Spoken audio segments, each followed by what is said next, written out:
Now we're on Facebook. I'll probably only need this one to do another. Really? If I do another military sci-fi panel, is the only time I really need that. So yeah, pretty much limited use, but you know. All right. Well, now that we're actually on the Facebook, do we want to? Yeah. Hey. We are. Yep, we are. Just refreshed. We're there. Okay. I'll I just got Facebook fright. Yep. Yeah. There it is. Okay. Hooray! Look, it's us. Okay, so one internet below Mr. Keith. Here is Bethany Kessler. How are you? I'm doing great. Always happy to be here with you guys. My username today is from one of the great iconic quotes of this movie. So yeah, happy to be here with you all. Also, hi Mom, hi Dad. They are on the submarine with you. And to your right, 5 internets away from me, Mr. Michael Falkner. Hey, how's it going, Joe? Okay, we'll get to you.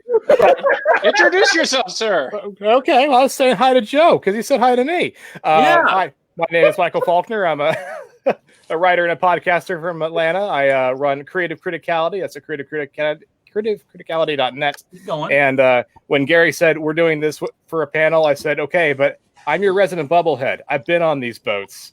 Yes. I need to be here. You lend us an air of verisimilitude, or however you say that word. Verisimilitude. Something. Nice. He wins tonight's prize. I do this shit for a living, you know.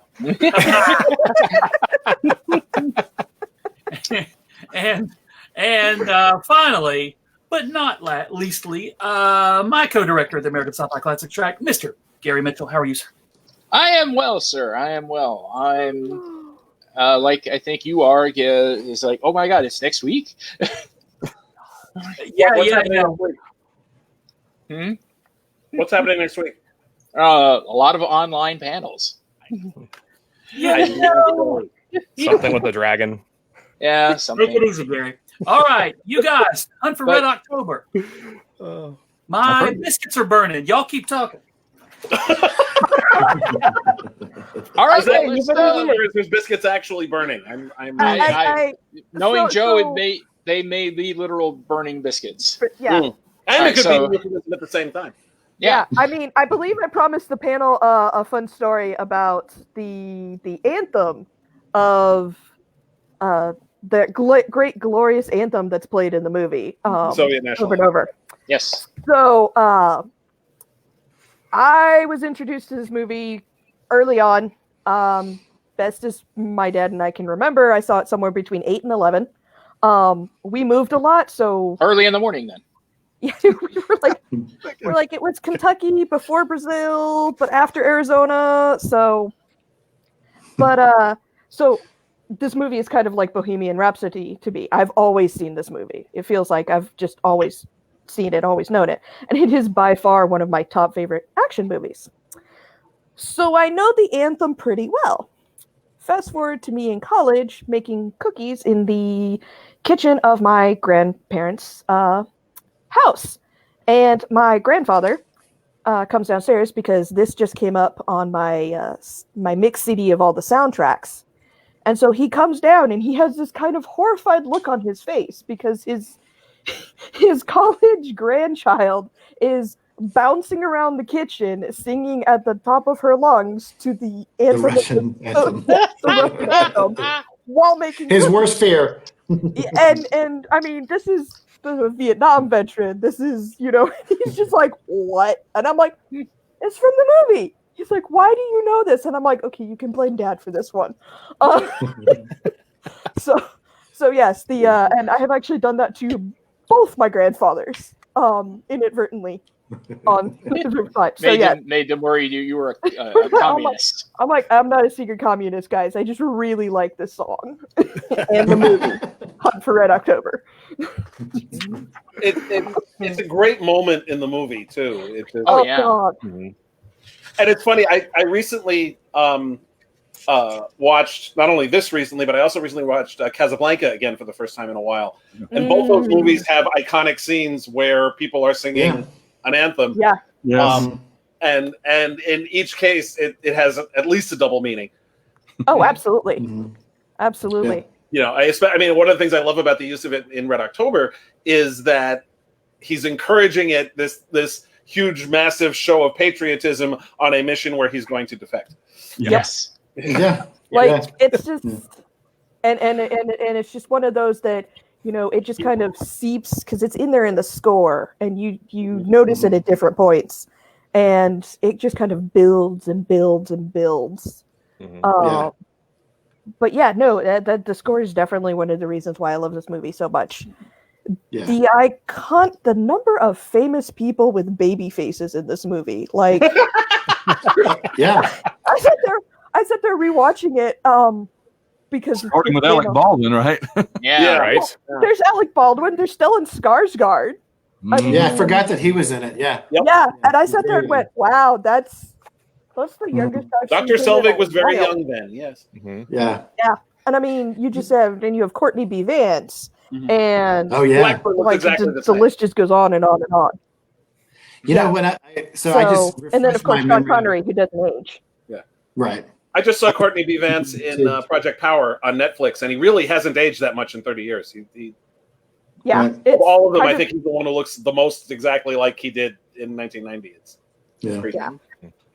So I was just refreshing my memory of it, and I forgot how cool and kind of elegant it was the way they handled the transition from Russian to English. Yeah. To keep from having to, even though they were doing such a great job and it sounds so amazing and the subtitles are beautiful.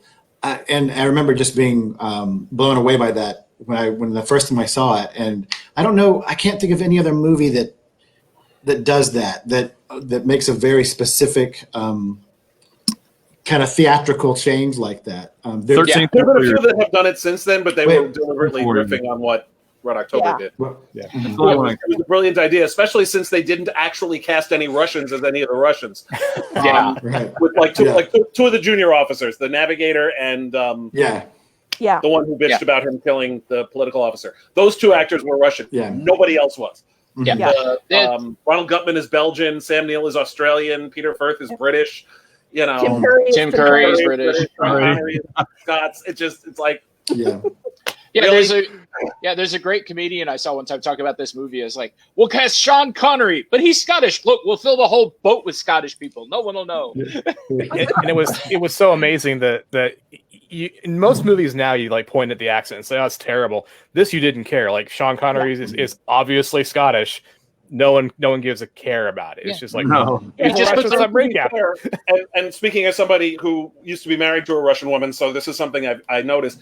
Connery was the only one who didn't really put on much of a Russian accent. The others did a pretty passable job. Firth and Sam Neill and Ronald Gutman and Stellan Skarsgård all actually put on decent Russian accents as these things go. Yeah.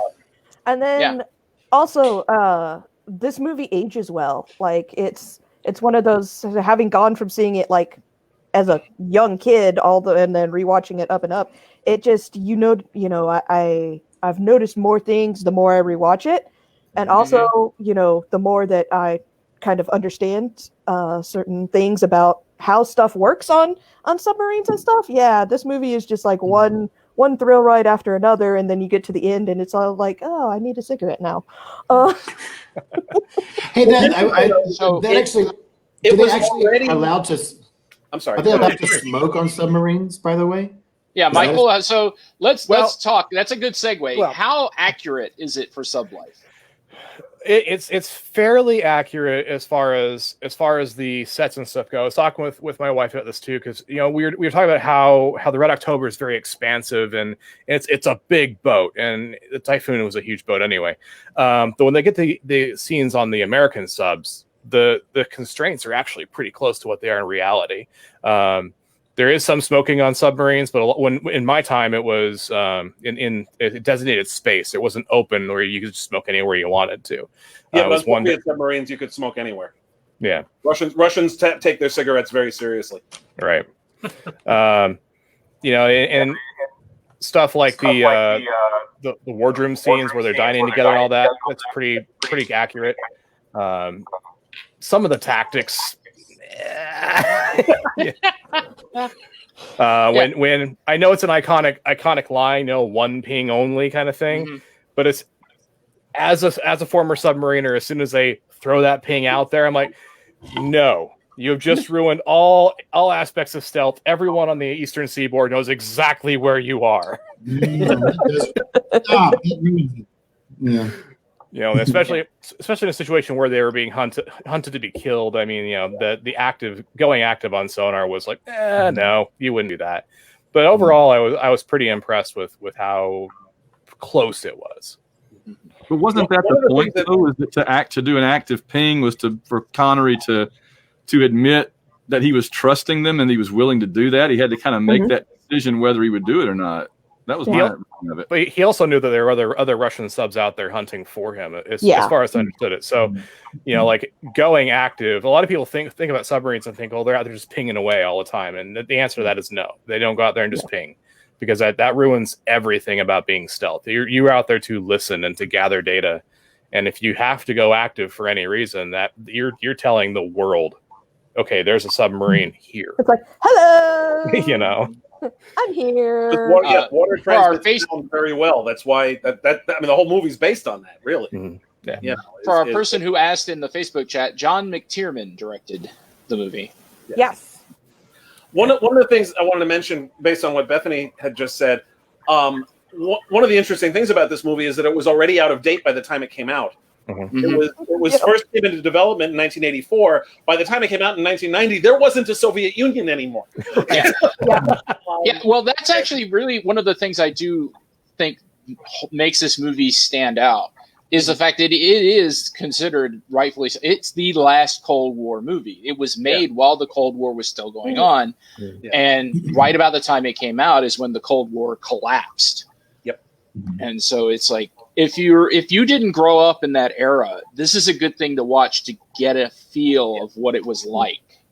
And the accuracy that was really also built up because the director and the production team went to the Navy and said, "Hey, can we get your help on this?" And the Navy actually wanted this to be what Top Gun was to fighter jets, to that recruitment drive that happened there. They wanted this to be the big recruitment for submarines.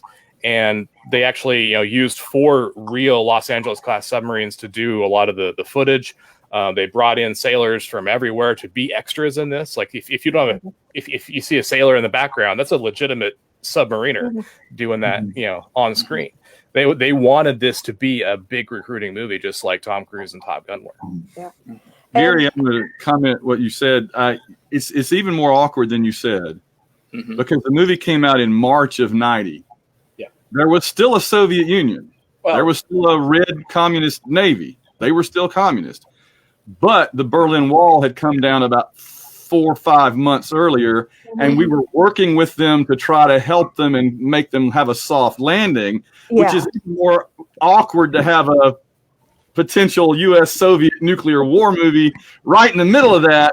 Whereas if it had come out 5 years later, it would be a historical thing. This was like right in the middle of landing the plane, as you know. And so, and it really is one of the like we were talking about.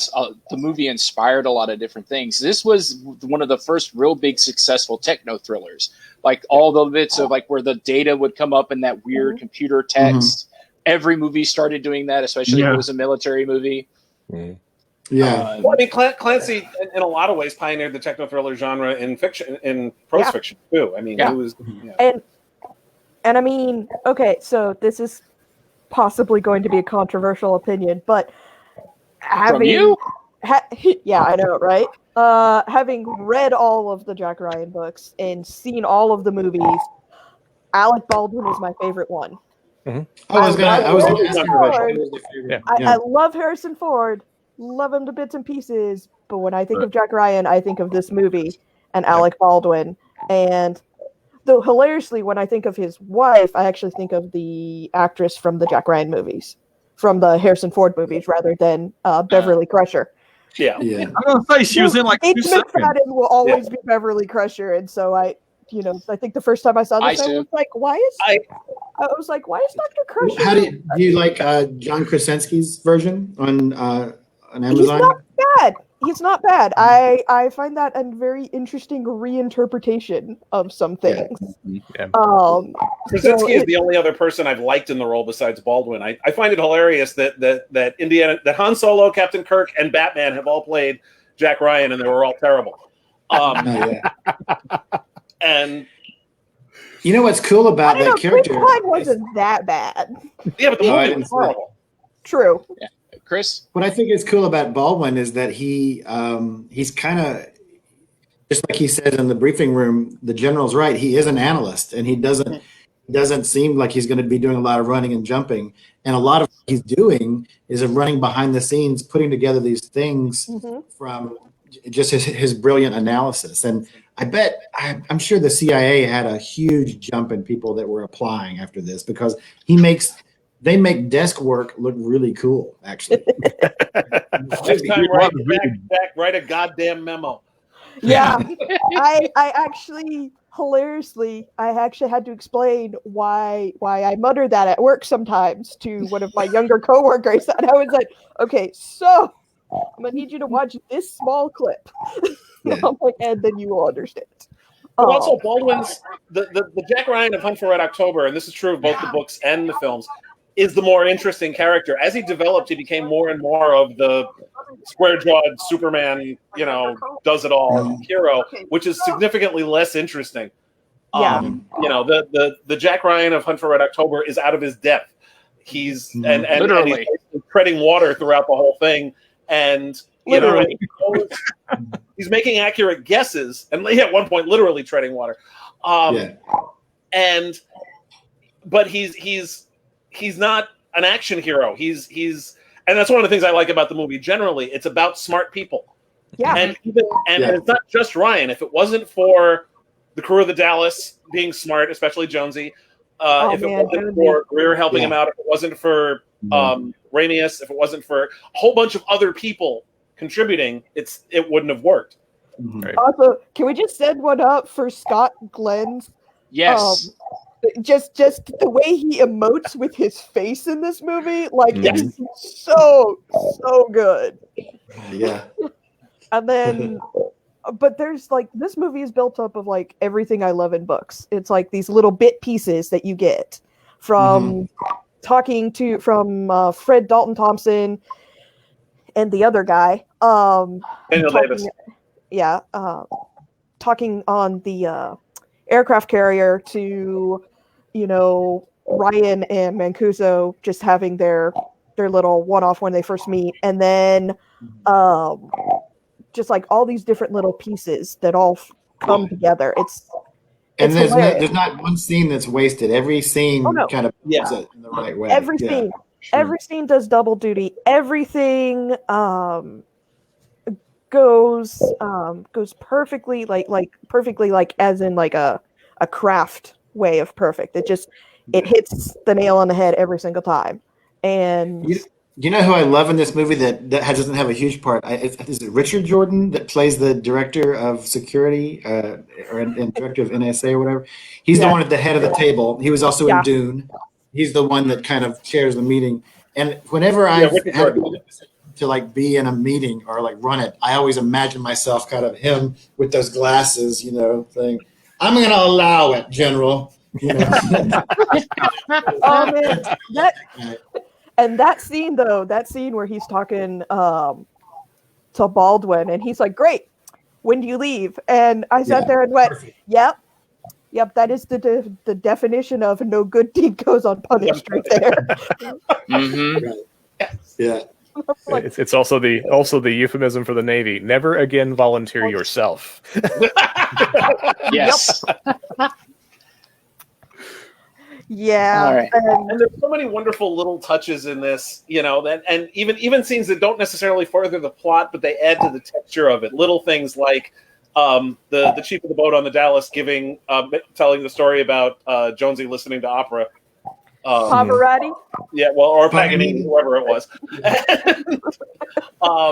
And when Ryan's flying out to the Dallas, and the guy's going on about the industrial strength puke, and then offering him a candy bar. Yeah. Right. Oh yeah. All And you're just like, and come on, just, guys. it makes the movie feel more lived in and more like it's actually about people, not Yeah. just about the events.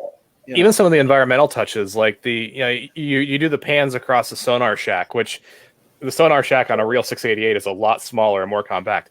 But you got to put a camera in there. Yeah. right. Yeah. But when they're panning across and you see a roll of toilet paper, and my wife looks at me and she says, Yeah. "Why is there toilet paper in the sonar room?" And I'm like, "Because they're using grease pencils to mark things down on the screen. You got to wipe it away." And she's like, "Oh." Yeah. And it's a note that nobody else is really going to catch, but it's something that if you're in the know, you're going to catch it and say, "That's brilliant. You put that in there." Yep. Yeah, let's talk about the effects on this, because there's all those little details and the fact that they built. Okay, whoever has that pig, stop it. They built. God, I hope it's not my built pig. the Russian. They built the Look, Russian. just because I'm set. from Alabama, guys, don't pig shame me.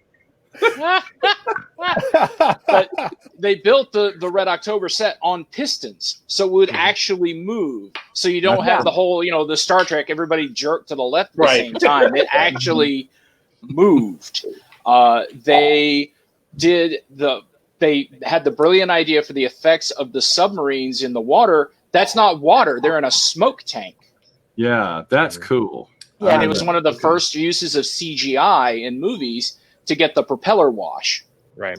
Yeah. And of course, and I love how it all starts. Like, you get that opening, like this beautiful opening scene, and then as the credits build, you just see all the stuff on Ryan's desk. And then, you get the scene with him and Greg going, "So what's so important that you get on a plane from London?" And and the kind of the ship to ship or the sub to sub stuff, it's so easy to follow for something that is kind of murky. And it's as opposed to, like, let's say a Star Trek movie where each ship has a very specific kind of profile and it's very well lit. But there's never a moment in Red October where you don't really know what's happening. You might be a little bit behind, Jonesy or whatever, in terms of the strategy, but he tells it so well, and it's so well done. And it you can also tell what ship you're on at any given time. They did a good job of making each interior set look distinctive enough, so you knew instantly whether you were on the Red October, on the Dallas, on the Enterprise, or on the Tupolev ship. The Alpha. Also, I was noticing the Tupolev ship has a little more green light going on. Like, there's a little bit more kind of sickness going on. And it was way more cramped than Red October, too. Yeah, very sweaty. It's the meanest mortal of submarines. Yeah. Also, the other fun thing, the other really super great thing is you not only get these, like, sub to sub or ship to sub, you also get the diplomatic BS going back and forth between the Russian ambassador and the NSA director. Yeah. And it's hilarious. Just, I'm sorry, you've lost a submarine?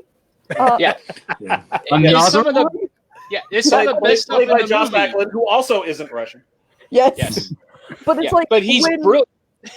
Oh, yeah. And what I especially love is that these two both know they're bullshitting each other. Oh, yeah. You just, like, see it. And it is they're like, okay, but we still have to play this game. Yeah. And I just love the way he does that. The way they deliver their lines, that we know that these two have been sparring for ages. And the whole, well, why didn't you tell us? How can we help? And the look on the Russian's face of, oh, crap. And you can totally see the two of them, like, 10 years later after the Cold War is over, like, having a beer somewhere in Germany. Just saying, how full of shit were you when we were? Absolutely. I was gonna say it also. That scene always comes to mind too when I'm watching like Star Wars, when Yoda has that moment of, "Oh, lost a planet, Master Obi-Wan has, very embarrassing." And I immediately always flash back to this scene, going, "I'm sorry, you've lost a submarine."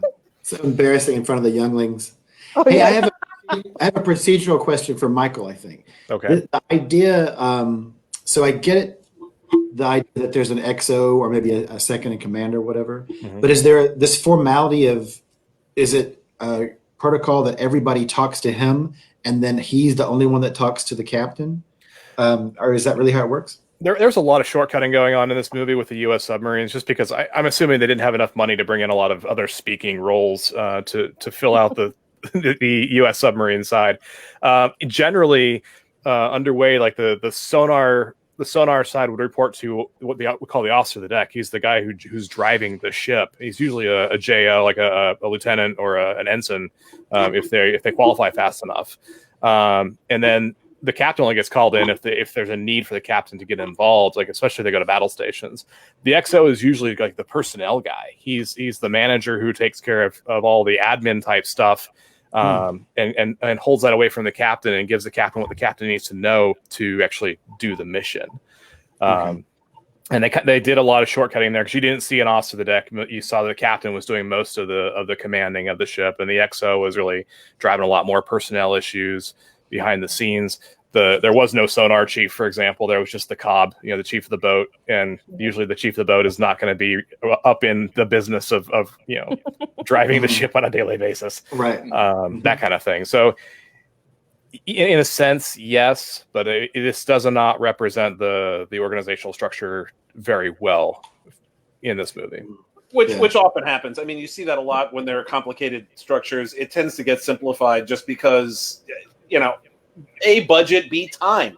It's just easier, and it doesn't help the plot any to overcomplicate the actual procedures, and it's easier to just have the chief of the boat talking to the sonar people and talking to them when there'd be like 3 intermediaries there. Yeah, when they were filming the other great submarine movie, Ice Station Zebra, McLean wrote the script. And then they brought actual U.S. Navy guys in to look at it, and they're like, "No, we got to change all this. It's all horrible." One of the reasons it's remotely as active as it is they went in and redid it with the Navy. Yeah, I thought that was cool. Yeah. Oh man! And then there's also, there's literally no part of this movie that I don't love. I mean, if I was on a desert island and could only bring one, action thriller movie with me, it would probably be this one. Yeah. Well, like you said, so go ahead, Chris. You can tell one of my favorite scenes is the one in the briefing room, and it's crazy that in a movie with so much action and so much tech in it, that even when they're in a briefing with all these generals, that's still a really exciting scene because you can see Ryan kind of put it together in real time. And then there's the funny thing where I love to see James Earl Jones' hand just go very slowly over. You're just like, Ryan's like, nope. Shut up. And, there's really, to your point, there's not a boring part of the whole movie. Yeah. Right. Yeah. And honestly, the action parts are the least interesting parts of the movie anyway. It's the conversations. What Bethany was saying before about the set pieces. The conversations between people are what makes it interesting. From things, like when he first shows up on the Enterprise and is talking with Fred Dalton Thompson's admiral and Daniel Davis's captain. And they're going back and forth, and the admiral's just poking like 15 holes in his theory. And it just and little stuff like that. All the different conversations and the whole this is out of control. And all of that, it's so beautifully. It's a movie about people talking to each other more than it is an action movie. Yeah. There are action scenes in it, but they're just there to get you to the next conversation rather than the other way around. And nobody's holding the idiot ball, which is great. It's awful. Yeah. This is one of the few movies that doesn't rely on someone being stupid. Yeah. No. And then also from someone who was saying, and this is also the other really interesting thing about this movie is that this is also not just an adaptation of a book, but it's also loosely based off of something that actually happened. So, but it wasn't a ballistic missile sub; it was a different kind of sub. It was a frigate, actually. Yeah, frigate, surface ship. Yep.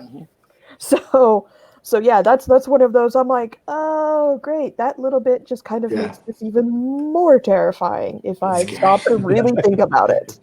You talk about the characters, it's actually really, really entertaining to watch it from the perspective of each of these characters already knows everything they're going to know. It's not like the movies, some of the movies now where they have to inform the audience of what's going on and kind of lead you down the path. The one that pops to mind is the dining scene on the Russian sub and on the Red October, and the XO kind of very, very quietly kicks out the medical officer and tells him to go get something, and he'll be away for a while. And it's like, oh, does Sam Neill's character know it's about to go on? Sure enough, he closes the door. Yes, he already knew about all this. It's very beautifully sculpted so that everyone knows what they're going to know. You're not trying to fill in the blanks, and you're just immersed into the environment. That's all. You're dropped in. We get they don't try to info dump on you. They don't exposition dump on you. We do get character tidbits. But like we get the little bit about Ryan and why he's nervous on planes from the conversation between the captain and the admiral. He's like, which is like an hour after a little slack. And it's and that's it's all natural. I mean, none of it feels forced. All of it's kind of like organically growing, even though everything is scripted down to the T. It feels very organic how everything's going. And that takes work and a hell of a lot of talent to pull off. Well, I mean, that's a hallmark of Mctierman, because his other big movie, Die Hard, very similar. Not a thing out of place. Favorite Christmas movie. He is very good at doing these little details that fill in the character that in other movies would just be dead space. I mean, there is not a single wasted minute in this movie. There's. Go ahead. Talking about the organic nature of it, that's one of my favorite scenes that you had mentioned, Bethany, was the moment when you find out about Jack's background and what happened to him when he was in the Marine Corps. And the fact that it's the admiral telling, I believe it's the CEO of the Enterprise, hey. Lay off a little bit, because you'd be surprised to know this guy is from the Naval Academy. He was in the Marine Corps. It's like, oh, okay, this admiral is gently slapping the CEO's face while at the same time telling us what we need to know about Jack. Right. Yeah. So and that conversation was very organic. Yeah, and I mean, it's just it's kind of a you do you, but you might want to cut him just a little bit of slack. Yeah. And there's not a bad performance in this. And this is one of those that, even though you intellectually, there are very few Russians on this. Intellectually, this is based off a book, you don't care, because this it just grabs you and just pulls you in and, closes the door behind you, and reality's left on the other side. So how would you guys rank this with the other Mctiernans that I guess the big three, I guess, are this Die Hard and Medicine Man, or am I Predator? Predator. Oh God, Predator. Good Lord. Yeah. Wow, yeah, it's hard. That's a tough. I retract the question. It's a dumb question. I was gonna say, between Medicine Man and Hunt for Red October wins. Sure. Between Hunt Hey, for don't Red forget, he October directed the 13th Warrior. Yeah. No, the 13th Warrior actually beats out Hunt for Red October. Oh, that's my number one. That one beats out Hunt for Red October. Die Hard and Red October are like neck and neck. Yeah. I don't know that I could pick one. And I actually haven't seen Predator, so. What? Whoops. Shut it down. I'm booting you out of here. Don't do it. Joe, she'll hurt you. She See? Oh. You thought I wouldn't do it. Fine. Well, someone's coming off the Christmas card list. Well, to be fair to Mctiernan, he directed. I get both air quotes in. He directed he directed the 13th Warrior, but honestly, it was Michael Crichton who went back and redirected it because he didn't like how Mctiernan did it. So, wow, okay. Yeah. But he did Predator, Die Hard, and Hunt for Red October right in a row. I mean, that's three really solid movies out of the box. Yeah. It's impressive. So going around the panel, we'll start with Bethany. If you had to pick a standout performance, if you had to pick the standout performance, and I'm letting you go first. Looking at the cast. Well, that's just, It's a hard question. That's mean. It's a very hard question. It's a mean question. Hi, welcome to the Classics Track. I'm going to bring up IMDb and the other tab so I can cheat on this question. I'm looking at. Gosh, like the standout performance. Maybe. Well, I mean, Right. if we're discounting, if we're playing by Doctor Who rules and we're discounting, Alec Baldwin and Sean Connery because of course them. If we're just like discounting them, probably going to come down to either to Jonesy or Bart Mancuso.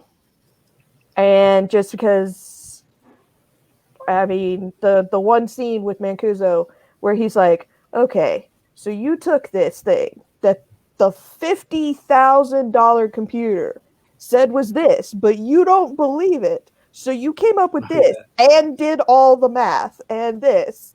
And he's like, yeah, okay, you sold me. I'm like, yeah, it's because he did all the navigation math, and no one does that kind of stuff unless they're really convinced that they're on the right track. So yeah, between Courtney B. Vance and well, you got to pick one. You got to pick one. you got to pick one. Courtney B. Vance. All right, Chris. I was going to do the underdog and go Richard. Is it Richard or Robert Jordan? Who's Richard. I was going to do Richard, but I think now Bethany has convinced me that that Courtney is the one because he's so, he's a lot like this is a movie with a lot of smart people in it, and the smart people are the heroes, and that's what's so cool about it. And he's him over there kind of jamming with his reel to reel, trying to figure out, is that a whale or is that magma or whatever he's doing? I think he's the one. Yeah, because every scene he's in, and you can just sense his nervousness and his excitement when he's going over to the captain's, whatever that is, the light table with the chart. Michael, and what's that called? That's the quartermaster's table. The quartermaster's table, yeah. I think he's the one. Yeah, he's the standout for me too. All right, Van? Okay, well, I had to mull this over a little bit because honestly, Sam Neill just makes my heart pound in this movie that he's so close to getting his big American woman in his recreational vehicle and everything, and that just breaks my heart. And honestly, Scott Glenn with his giant glasses always gets me. But and Senator Thompson, who I just honestly took him over the side of the aircraft carrier. But with a special recognition, I'm going to say the one I choose is Tim Curry, because every time he's on the screen, I'm like, something funny, wacky, wild. It's like a little jolt of jalapeno. Having him as a Soviet sub guy, I never in a million years would have cast him, but it just works. The medical officer, yeah. He's like he's the puppy. He doesn't. He's like, yes, Captain. What should we do? And it's just Tim Curry in that role. It's crazy.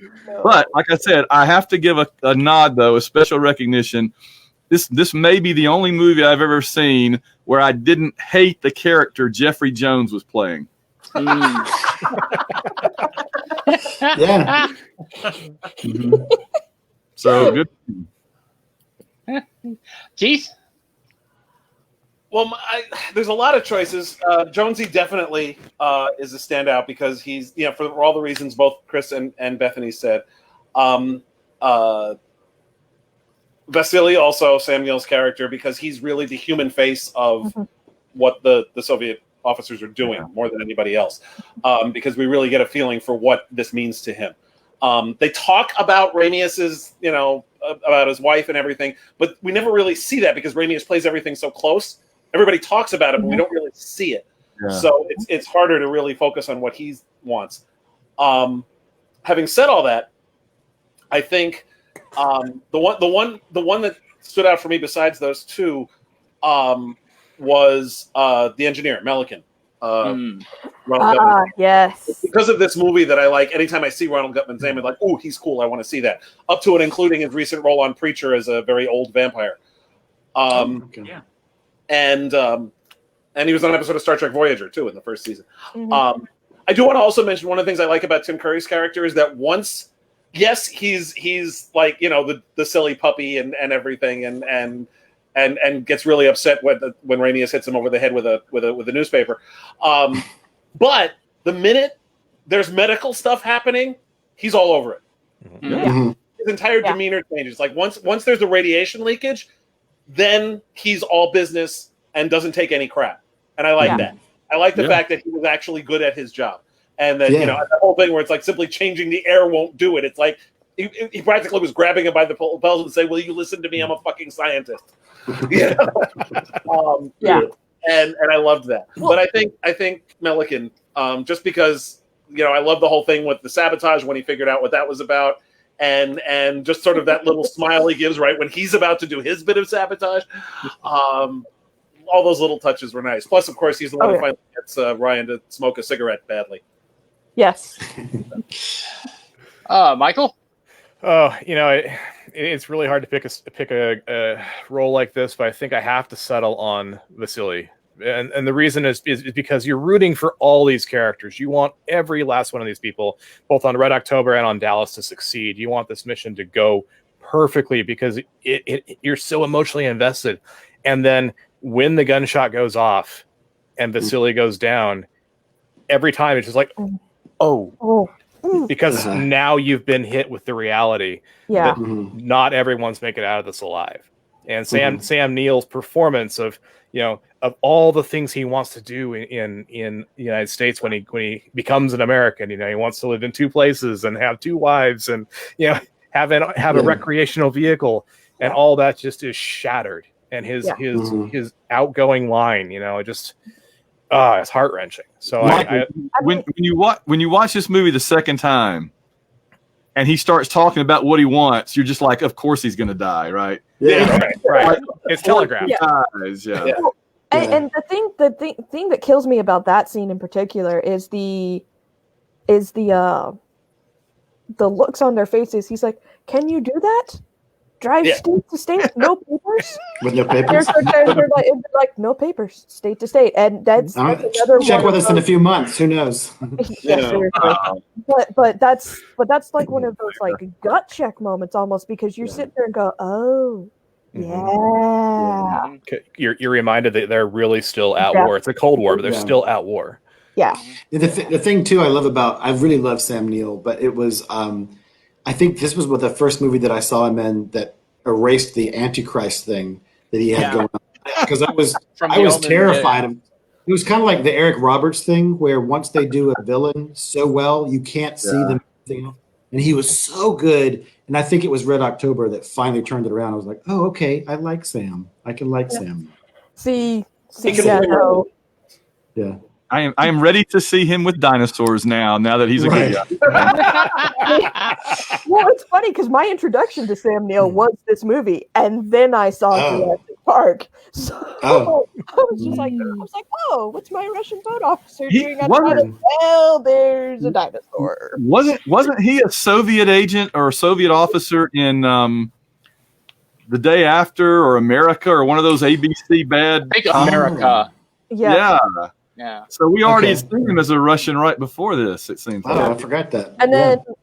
And then my dad reminded me actually that one of the reasons that that there was that really big authenticity with Scott Glenn's performance is because he got to shadow a real sub captain for a while. Yeah. So he got to pick up little tips and tricks and stuff, and that's also what just kind of added to it. Yeah. And that captain was Rock Hudson. Joe?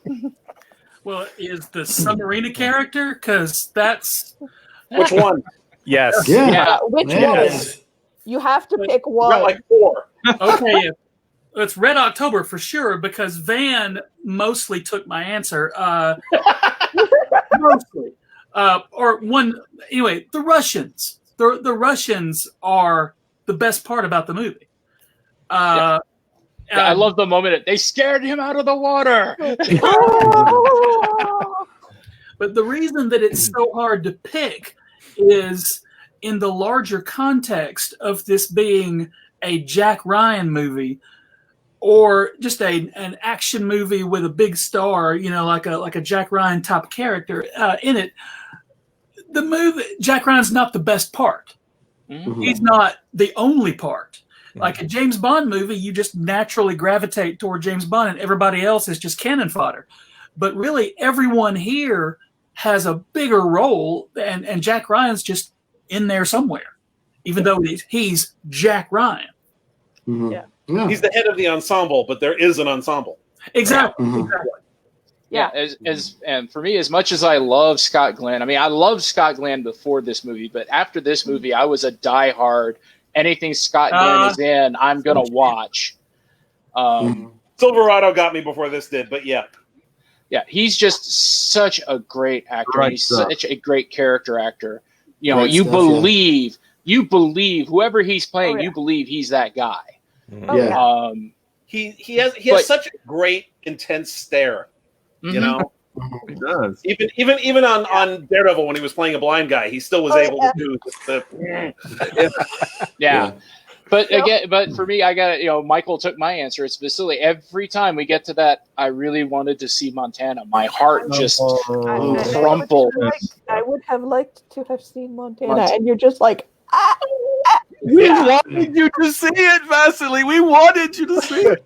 Yeah, I mean, just the way he delivers it is so perfect. He's so charming through the whole movie. Absolutely. You love him. He's got this little subversive edge where you realize like he was probably the first guy that Connery's character brought on board with the, hey, you want to steal the sub?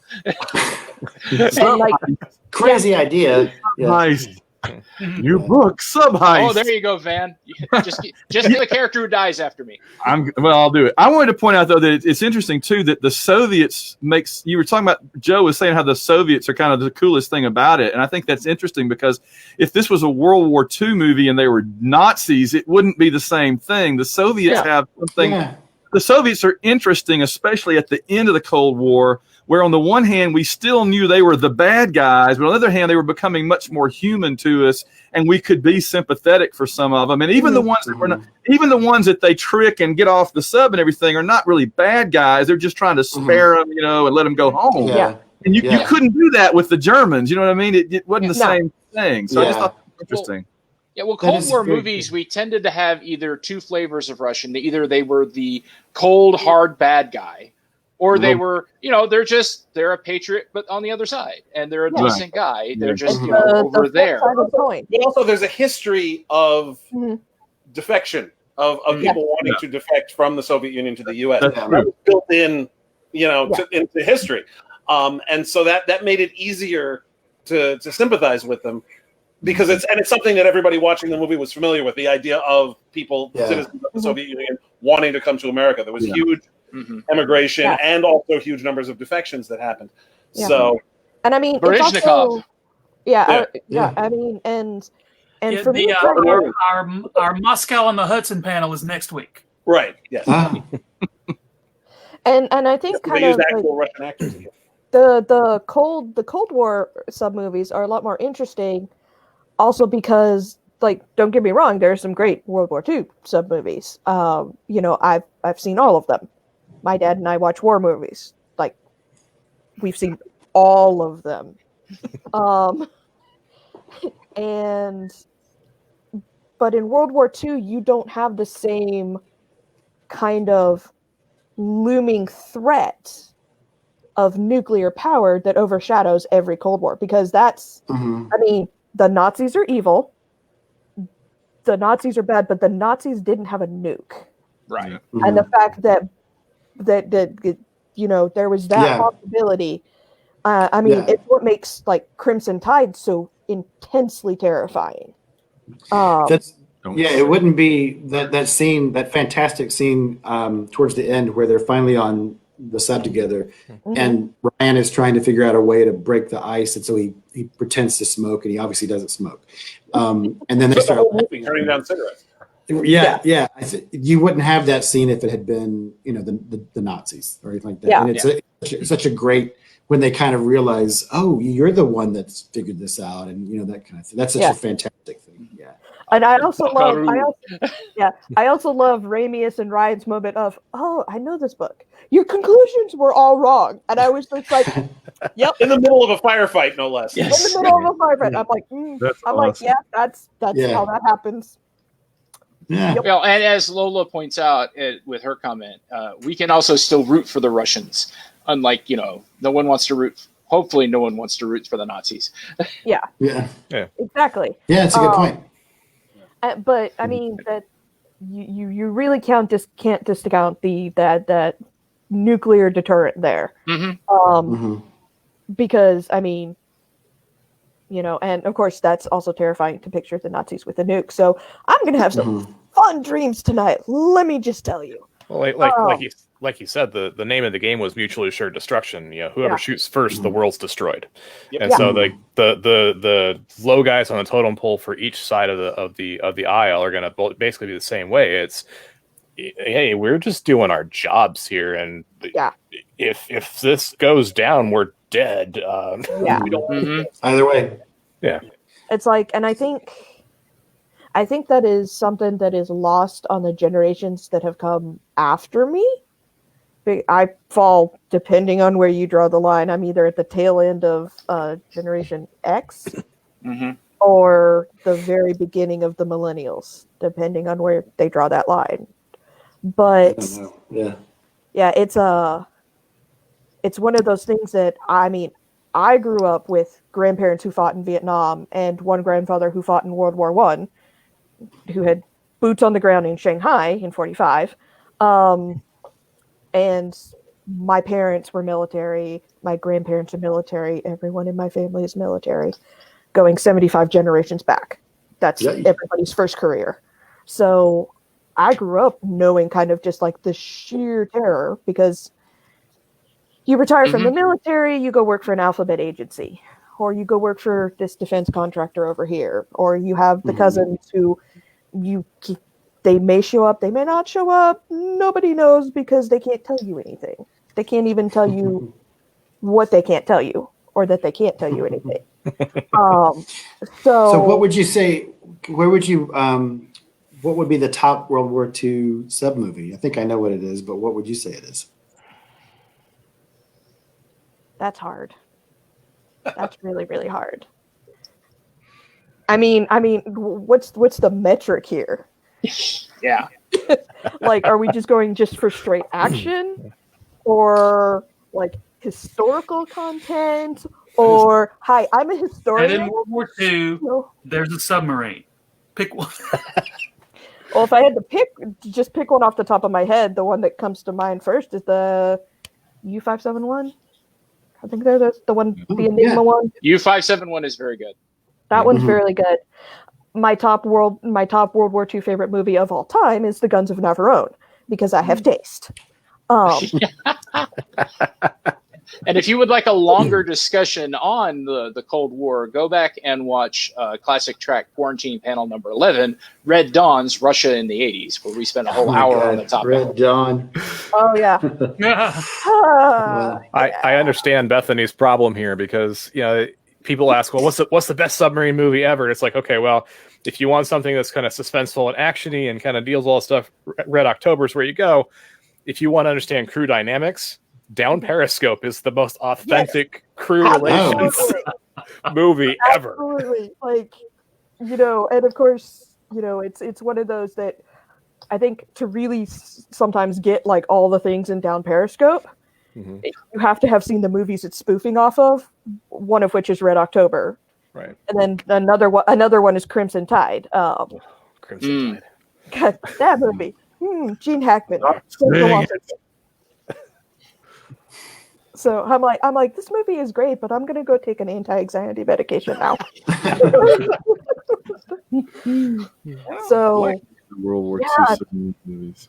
Yeah, because I think we spent all of my teenage years going through every single World War I and World War II movie we could feasibly get our hands on. Wow. So And so yeah, no, we have seen all of them. I kind of have to say I'm surprised none of us has mentioned James Earl Jones at all yet. Well, he was kind of like one of my goes without saying. He's like the fourth Doctor. Mm-hmm. I mean, he's going to win. So we just kind of set him off to the side. So apart from James Earl Jones, who is your favorite character? Yeah, he has one of my favorite moments in the whole movie when he reaches over and pushes. It's like, you heard this impact. I was never here. Oh yeah. Sums up the entire theme of the movie when he says, "I told you to speak your mind, Jack, but Jesus." Yeah. I mean, and I love his Greer. His Admiral Greer is always going to be the definitive Admiral Greer. When I read Tom Clancy books, he's the person I see when Greer's there. The new guy in Jack Ryan's doing a pretty decent job, but always is the OG. Yeah. So, but I also love I love the way the matter of fact way Jones delivers some of the lines. Like, he asks, "Who's giving the briefing?" "You are." I'm what now? You are. Oh, say what? Yeah. Been there, done that. And the easy rapport he has with Jack, is really. Yeah. As someone who has been on the other end of a situation like that, no, Jack Ryan's hard to. I'm like, I'm sorry, what? Who's giving this talk? I'm giving this talk. Okay. But see, if it hadn't worked out well, and then Jack had come back a failure, Greer could have said, "You have failed me for the last time."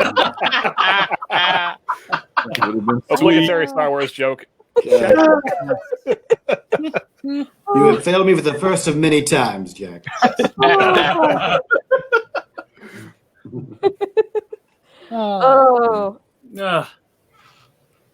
Oh yes, another good sub movie is Das Boot.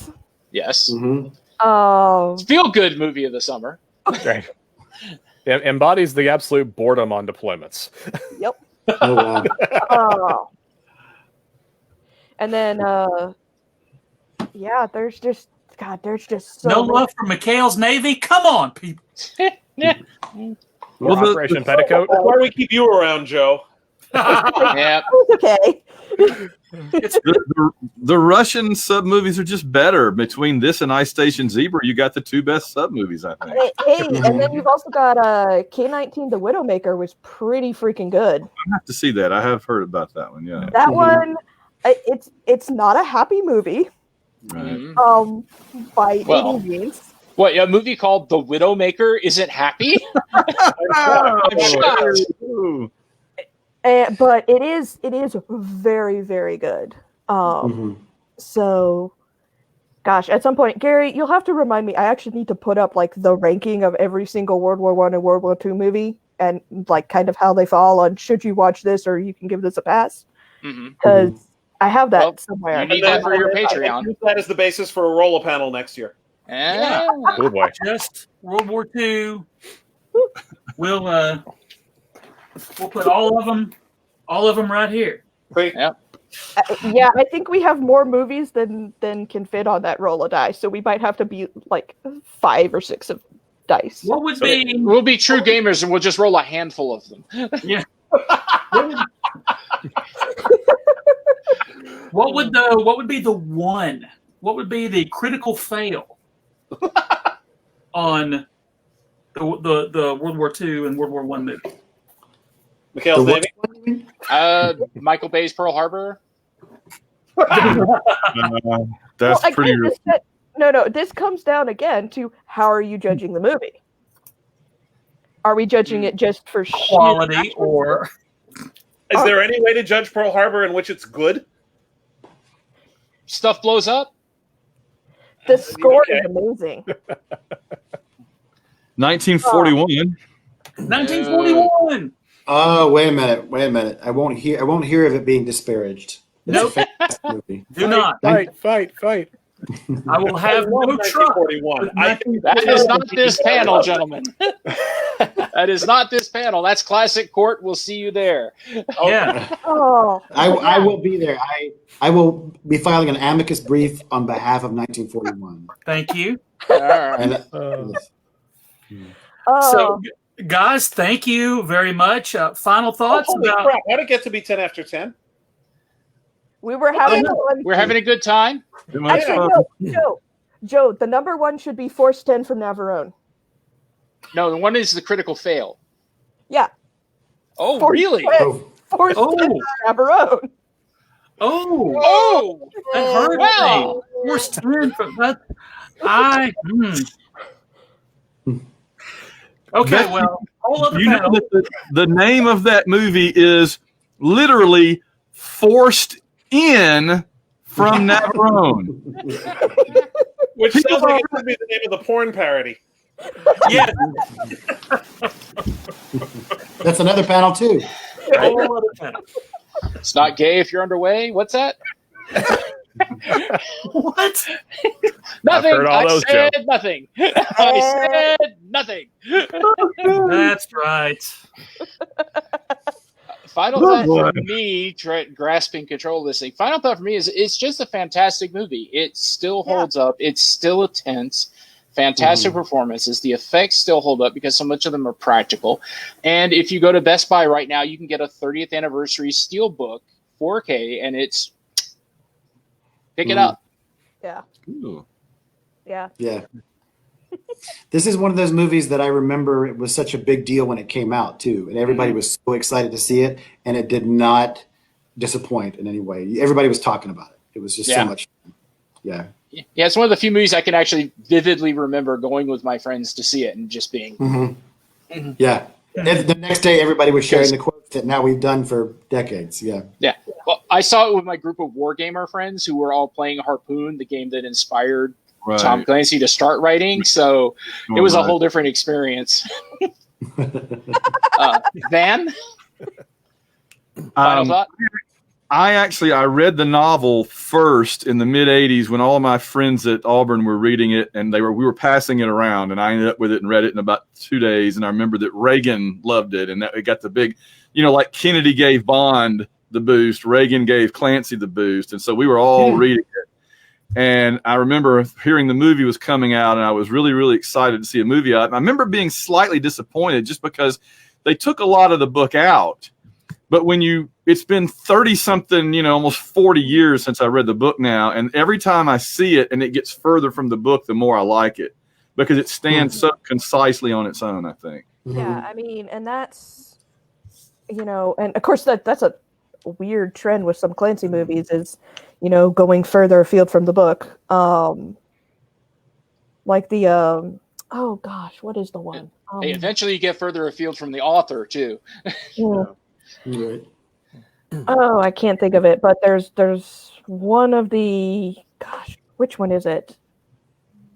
You're talking Clancy movies to books or books to movies? Yeah. Some of All Fears. Thank you. Some of all one. I love how Falkner is the line. This is why he is one of my favorite people.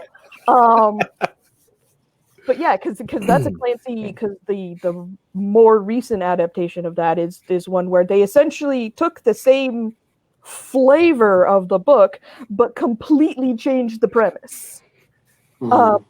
Completely changed the premise, but it still had the same sort of gravitas that the book had. So, also got to see that one for the first time in a theater in Colorado Springs, which was super fun when you got to the scene about Colorado Springs, as they're talking about different places to hit. I'm like, all right then. It's right up there when I got to see Superman the movie in Hackensack, New Jersey. Nice. Oh my God, that's great. Yes, Superman saved our lives in that movie. Yes. I saw 2001: A Space Odyssey in Champaign-Urbana, Illinois. There you go. Where HAL 9000 was created. Right. Yeah. I thought you were going to say the moon. Well, I saw Jaws in the middle of Kentucky, nowhere near any ocean. So there. Well, and of course that one also got really fun because that was the same year I got to take a declassified tour of NORAD. So. But we can't talk about that on. We're not cleared for that on this panel. Oh no! I have a very nice thing, a very nice little like 7-page document of everything I can talk about NORAD about, and it's like all just like the dimensions and stuff. Like this was, I was 16 and that was the coolest thing. And my grandfather was like, "This is really." I'm like, "No, this will carry me through the next decade. This is so cool." Because I was over. Oh no, go ahead. I unlike Van and Bethany, I tried to read the book. I really did. I couldn't get through it. I don't have the bone in my head that makes me appreciate lengthy descriptions of pieces of equipment. And fair. It's also why I couldn't finish Moby Dick. But one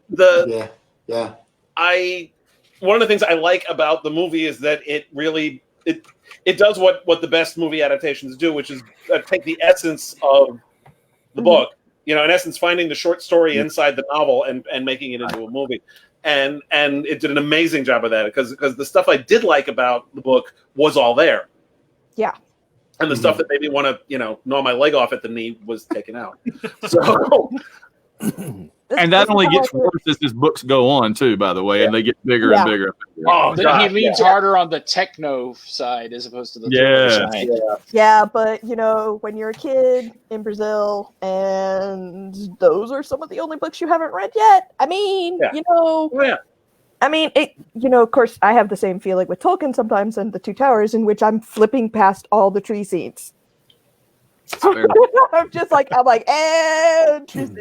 Nope. Don't tell me you skipped all the elf songs. Don't skip that. Oh no! I read everything cover to cover once, and after that, in The Two Towers, I just skip past all the Ent scenes because I'm sorry, nobody has time for this.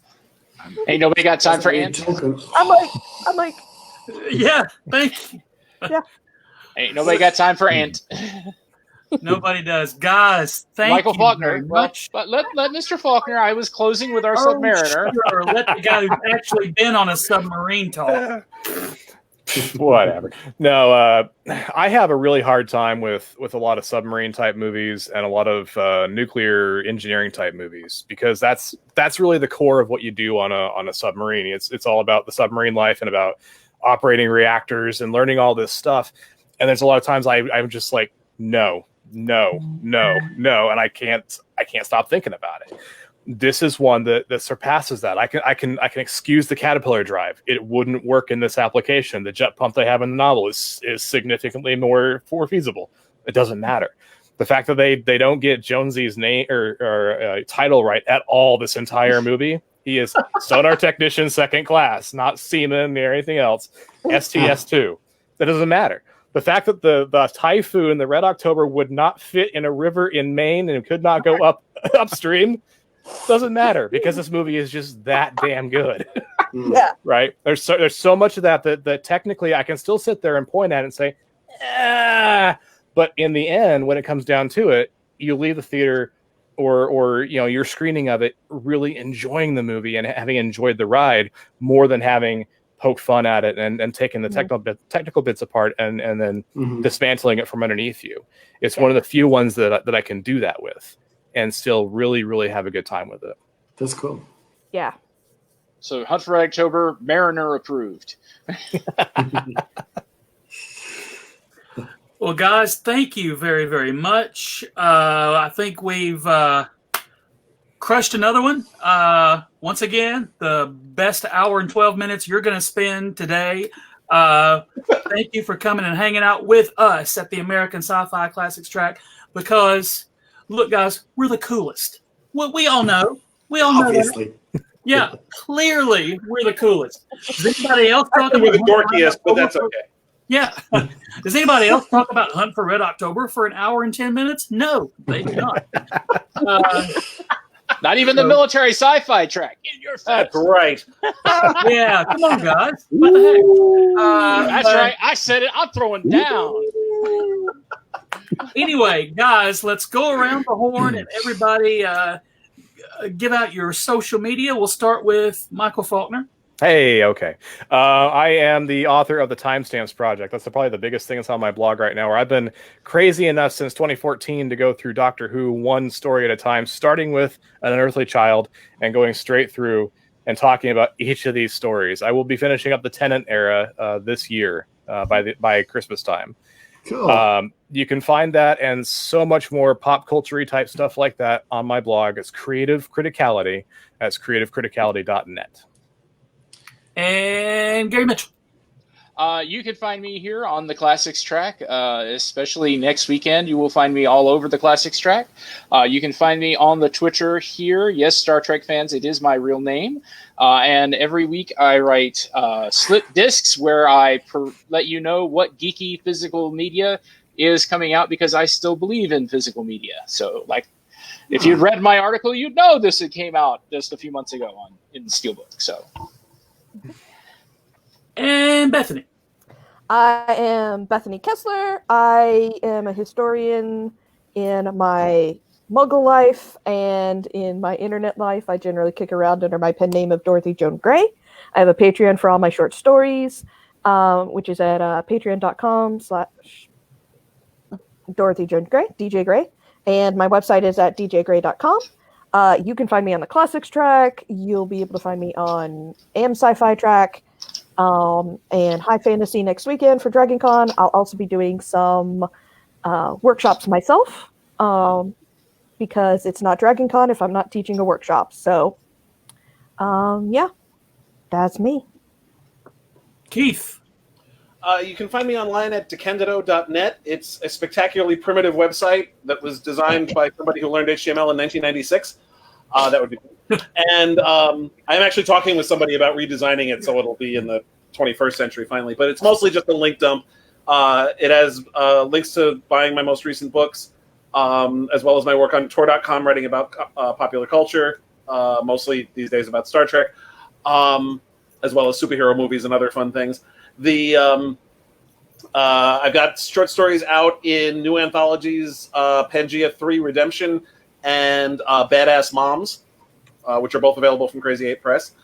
And I've got 2 collaborative novels coming out this year, To Hell and Regroup with David Sherman, which is, appropriately, a military science fiction novel, and Animal with Manish K. Batra, MD, which is a thriller.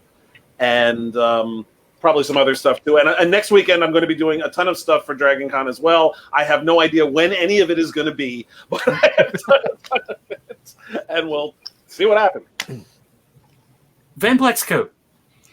Yes, I have been recording many panels either for or on various tracks already, and I'm doing some live. We're going to do Marvel DC Trivia 22nd year live. I got it all set up. We're going to do science fiction literature trivia live. Got it all set up. Doing a bunch of stuff like that. If you like the submarine heist, check out Miami Heist, Vegas Heist, my 2 most recent novels. Award-winning, best novel of the year, Vegas Heist. Just go to www.plexico.net, and I'm on the Twitter at Van Allen Plexico. At plexico.net, there's links to my books, to all my podcasts. We've got a James Bond podcast, got a sports podcast, got the White Rocket podcast, all kind of stuff at plexico.net. And Chris McCaleb. Wait, I'm still typing all this in. You guys went too fast. Michael, what was yours? Tell me yours. Michael, tell me yours again. It's creativecriticality.net. That's right. It kept on autocorrecting to just creative critical. Now I know what it is. Got it. But all of the links that all the people have all mentioned, we're all going to put those in the show notes, okay. So everybody and Chris can find and enjoy at a later date. Awesome. I don't have social media. I just appear on such panels as this one. That's right. And if you ever do one about 1941, I demand to be there to defend it. Okay, we're doing it. We're doing it, and my name is Joe Crow. I'm the co-director of the American Sci-Fi Classics track, and you can find me here. I'm just going to wait here for you guys for the next thing. That's all I'm going to do. But what about the biscuits? Oh, the biscuits did not burn, so You thought it was a euphemism, but it was actual biscuits. No, I was But- sitting here going, I'm like, okay, but we need to come back to the biscuits now eventually. No, we didn't circle back around to the biscuit storyline. Now we've got The panel has been brought full circle. Yes. Right. That'd be a donut or a bagel. Biscuits can be circular too. And with that, next week we will be live again. We are doing the panel called Shenanigans. It's going to be basically us prepping for online virtual DragonCon. DragonCon goes virtual, however you want to say it. The correct way is DragonCon goes virtual. Be sure to go to the DragonCon page to look for their schedule. And there is apparently a DragonCon Discord. I haven't looked at it yet because I am old and stupid. And we may be actually coming up with a classic track Discord because all of you out there have been demanding it. Talk to this lady right here. She's supposed to help me do that. And then next weekend, just come to the Classic Trek on YouTube, Joe, right? Yes. If you go to the Marriott in Atlanta, we won't be there. But please wear your mask if you do come. And thank you guys very much. We will see you very soon. And thank you for spending time with us. You guys are the best. Thank you guys. Yep. Expect the panel. Our online panel list should be going up on the Classic Track page tonight or tomorrow. Hooray! Yay! And good night.